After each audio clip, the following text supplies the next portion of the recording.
Hank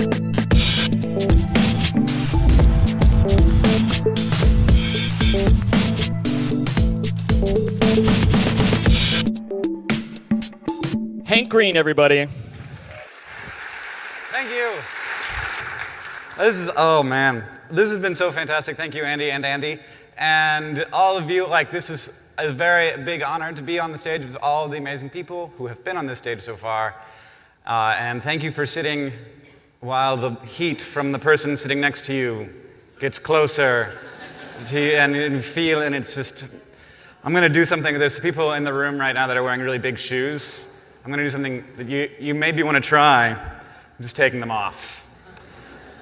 I'm pretty confident that no one is close enough to smell this right now. You may not be, but it's so much better.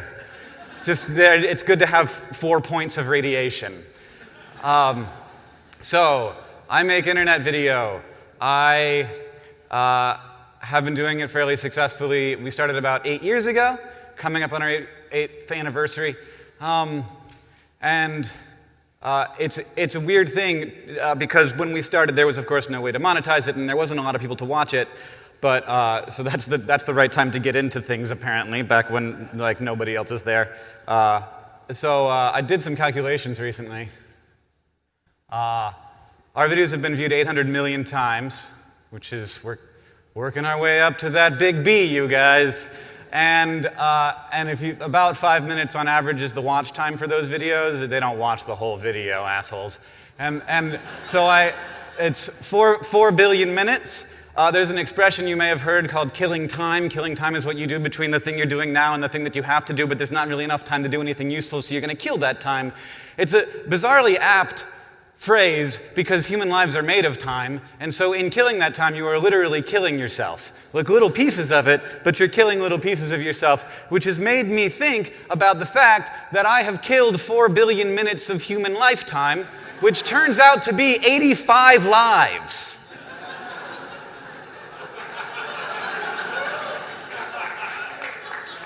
Which is not a thing that once you've done the math, you can sort of unknow. And you're sitting there in bed at night thinking, have I done 85 human lifetimes of good? No, not really. And that can kind of hurt. But to be clear, we kill together, me and my brother. I kill slightly more people than John does, because of SciShow, which he doesn't work on. But we kill sort of as a joint team. Though, honestly, he's probably killed way more people if you count the freaking book. This was a really weird thing that just happened in my community, is that my brother wrote a book that became very successful. But we kill mostly teenagers, high school and college students. Really even mix between male and female, which I'm proud of. And recently, I think the coolest thing is if you do the math, we have recently killed our first member of the Greatest Generation. Which is a difficult thing to do on the internet, unless you're Juno, or I guess Yahoo. I'm not sure. Where do they go? But this is all by way of establishing my credibility right now. I'm not going to talk about how I got here because I think it's a very much of a lottery situation where I have no idea how I did it. If you want to get popular on YouTube, get a time machine, go back 7 years into the past, and then start a YouTube channel then, because I don't know how to do it now. I guess it's a 2-step process. Earlier we had a 3-step process earlier today, and I was like, no, I can do better than that. 2 steps. First, build an extremely engaged community of 200,000 minimum people who care about you deeply and want to support the things that you do and have their values resonate very well with yours. And then that's first step. Second step is just use them. Just exploit the crap out of them and be like, hey, I'm doing this other thing. You want to do that? I'm going to do this other thing over here. And as long as it resonates with the sort of central values of the community, then, all of these things have started to work out. I do we converted Pride and Prejudice into a video blog, and we started an online video conference and a crowdfunding platform and a charity, and all of these things wouldn't be possible. The only reason I could do this thing is because I have this weird tool of 200,000 crazy, excited people who are enthusiastic about things on the internet, and we sort of agree about what good is.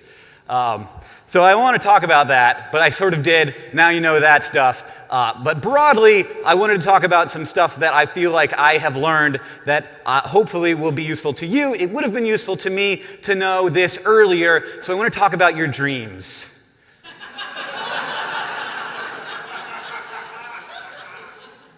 I was really curious how this was going to go. I figured some people would laugh, but I wanted to make it pretty, so I worked a long time on this slide.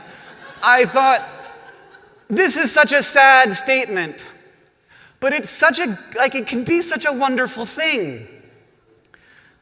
Before I get to why that is, let's talk a little bit about your past. You were 8 years old, and someone said to you, what do you want to be when you grow up? Oh, what do you want to be when you grow up? They're probably still asking you that.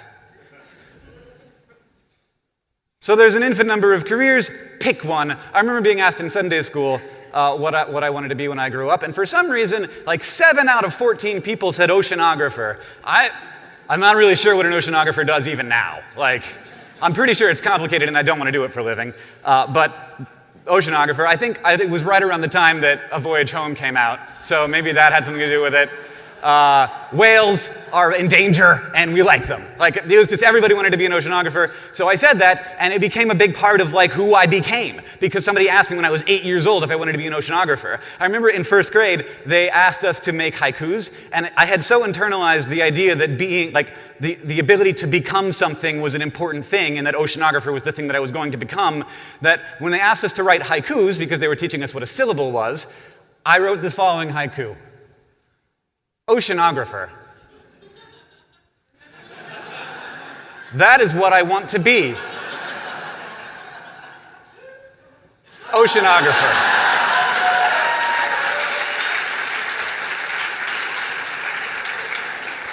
I kind of think this is super messed up. Like, you take an 8-year-old who's been sentient for like 2 or 3 years, like they've been a human who knows that humans are humans for about that long, who's probably pretty happy with who they are.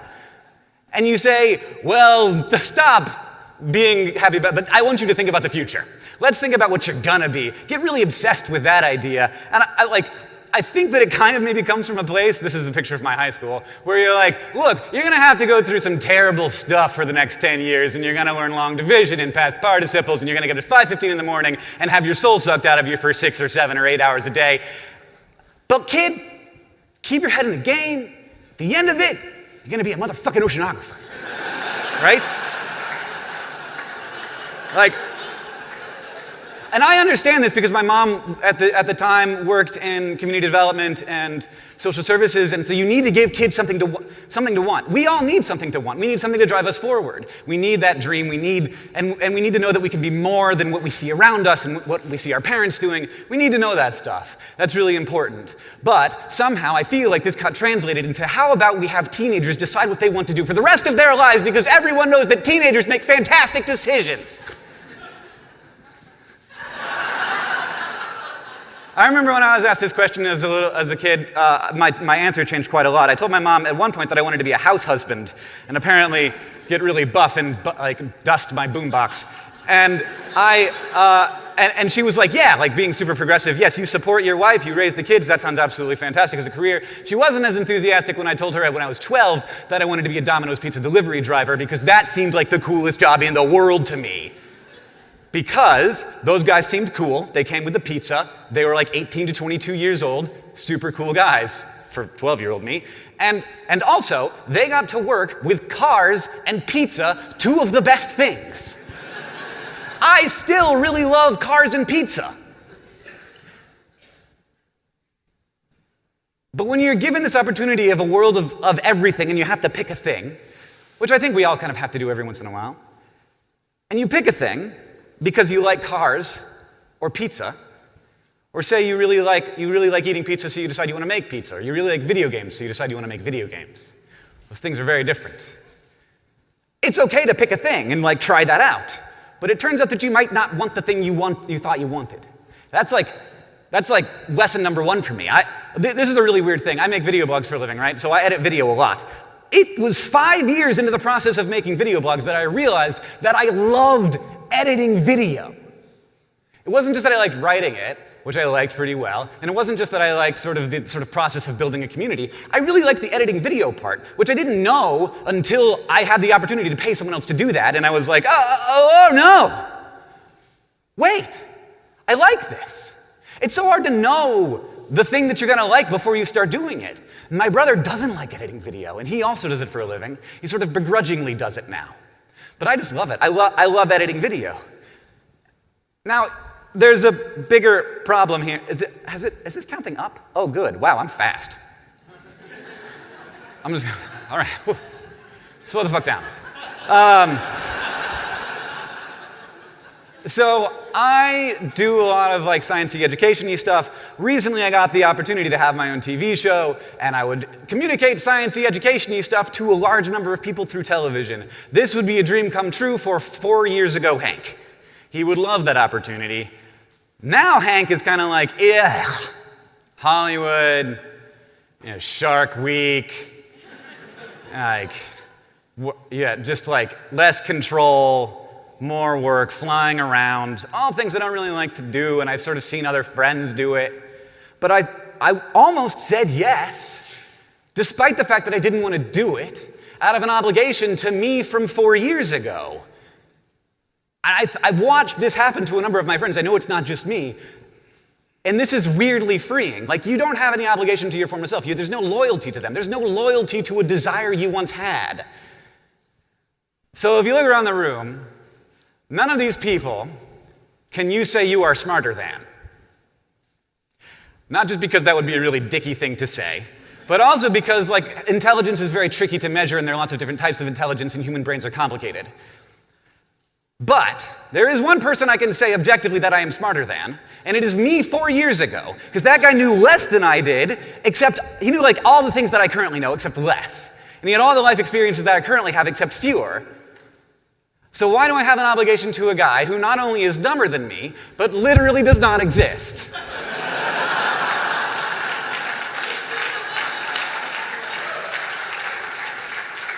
So here's a super... Are you serious? Is this slow time? Okay, I'm going to tell an anecdote that's going to not click the slide forward. I loved the Mars trilogy when I was in high school. Any Mars trilogy, Kim Stanley Robinson people? Totally changed my life. I read this book and I realized that it is. It must be. Time passes weirdly. I've discovered the secret to time travel, you guys. Stand here.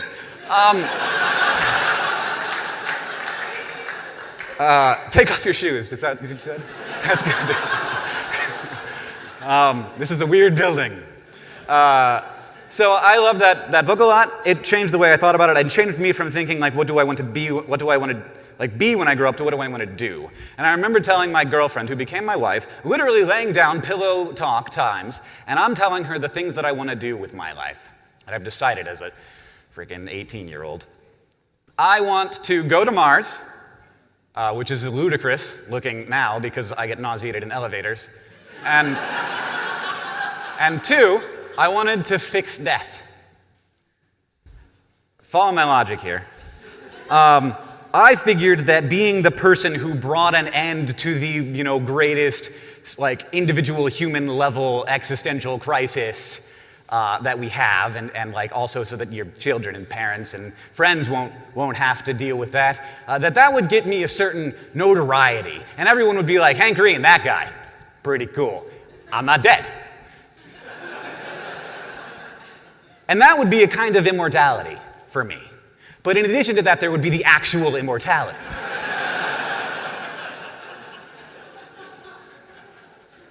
I gave up on that particular dream, but if any of you want to take it on, that would be lovely. I kind of gave up on all of my dreams over the course of the last 10 or 15 years, which sounds so sad. Don't give up on your dreams, kid. But it's weirdly freeing, and we're going to talk about that in a moment, because here is the moment where I realized that when I was a little kid, and all throughout a lot of my life, even throughout all of these professions that I wanted to have, I was really obsessed with science communication. So I didn't want to be an oceanographer. I wanted to be Jacques Cousteau. I wanted to be a guy who was sort of universally recognized as smart. So I'm standing here right now, so like all these smart people will be like, oh, that guy's pretty cool. Like that's the whole reason people come to talk at conferences, I'm pretty sure. And so I wanted to be that, and like I had a subscription to Scientific American from the time I was 11, and there's like a 1-year gap when I haven't had it. Like I'm just obsessed, you know, Carl Sagan, Beekman's World, like there's a huge, 34-year-olds.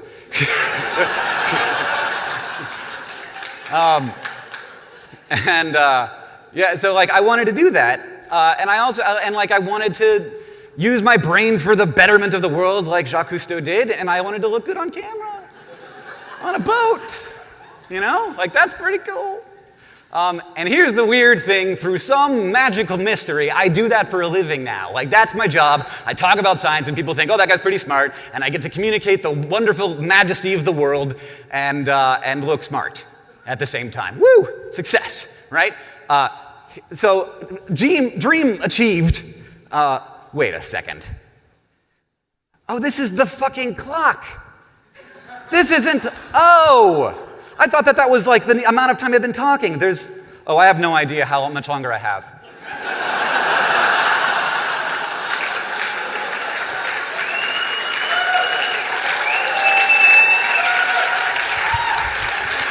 All right. So it turned out that I'm just going to do it. I'm sorry. It turned out that I didn't really care that much about that. There was never a moment where I was like, yay! Like there was never a champagne pop, put your name on the line, record contract kind of moment. It didn't get the Oscar. Like there's like it's a continuum of lovely experiences, but there's no, and I'm kind of glad there isn't. Like professional sports people, any Bills fans? Yeah, sorry they suck so bad. But I have a friend, Matt Frank, he lives across the street from me, and when the Bills win the Super Bowl in 2043 or whatever, we're just going to assume that they'll win before civilization collapses, which, you know. But when the Bills win the Super Bowl, he's going to be so happy his house is going to fall over, and it's going to be wonderful. And I'm never going to have a moment like that. I'm just not. That's not what I'm built for, and I'm kind of glad I'm not, because I've noticed, and I don't know if anybody else has noticed this, but like moments of extreme success are depression triggers for me. Something wonderful will happen, and I'll be like, oh, yay! And then like 3 days later, I won't be able to get out of bed.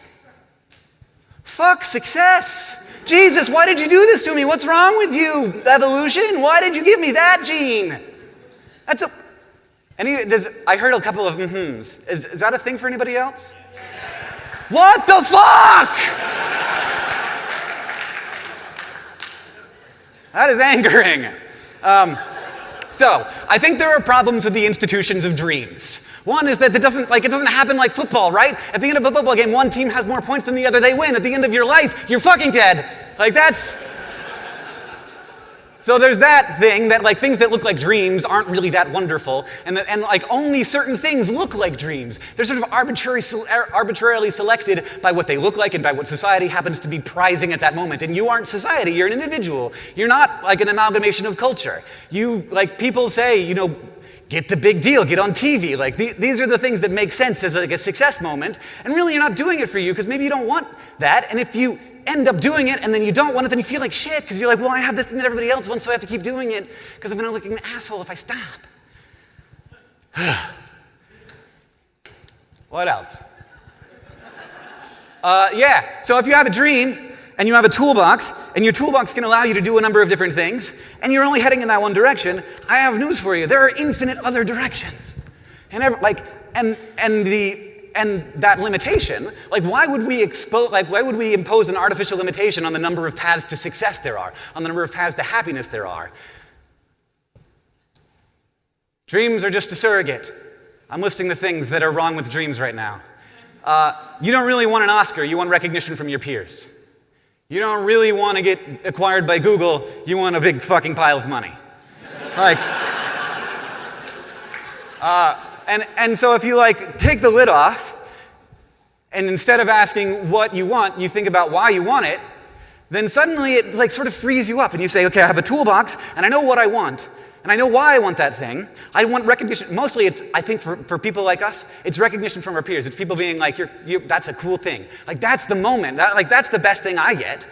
And that's like the least hollow, because I'm like, I respect you, so I can't say you're wrong.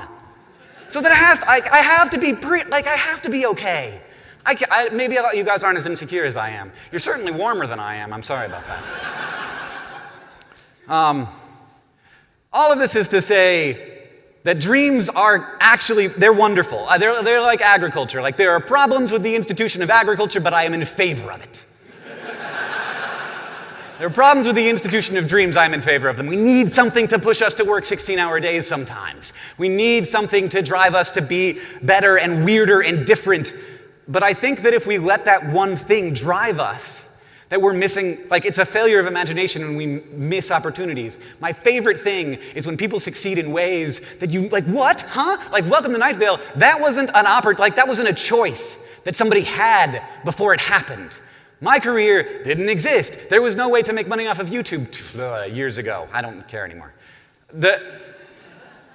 And so you have different things that power your car, and you have different things that you're building your car out of.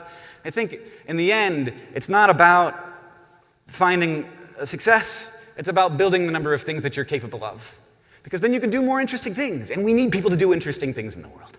And I think that that is a good place for me to end. Thank you.